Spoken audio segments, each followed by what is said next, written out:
শীতকাল, শীতকে উপভোগ করার আছে নানান উপায়।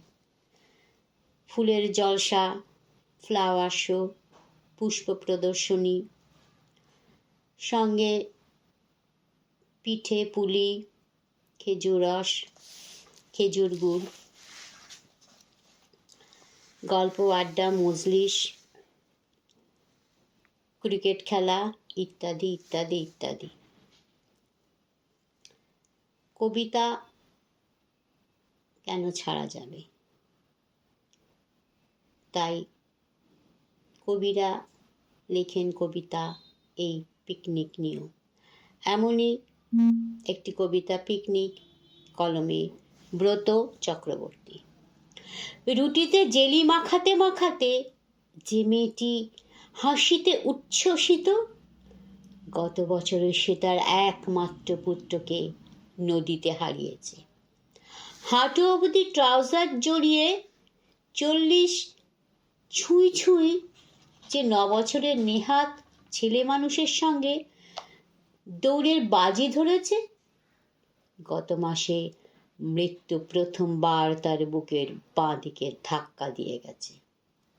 উড়ন্ত পাখির ডানায় রোদ্দুরের কারুকাজ দেখতে দেখতে যে দুজন যুবক যুবতী ঘনিষ্ঠ ভঙ্গিতে বসে আছে, দিন কয়েক আগে তীব্র মতান্তরে তারা পরস্পরকে প্রত্যাখ্যান করেছিল।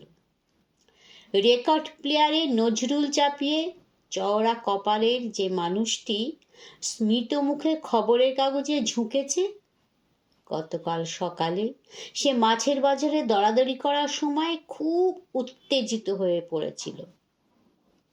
কফির কাপে চুমুক দিয়ে খিলখিল হাসিতে ভেঙে পড়েছে যে কিশোরী, বিশ্বাস করা শক্ত।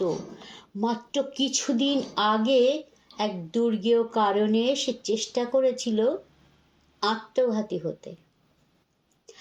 একসঙ্গে এক জায়গায় মিললে আমাদের অনেক অসুখ সেরে যায়, কিন্তু এখন কিছুতেই আমরা এক জায়গায় মিলতে পারি না, এক জায়গায় মিলতে পারি না।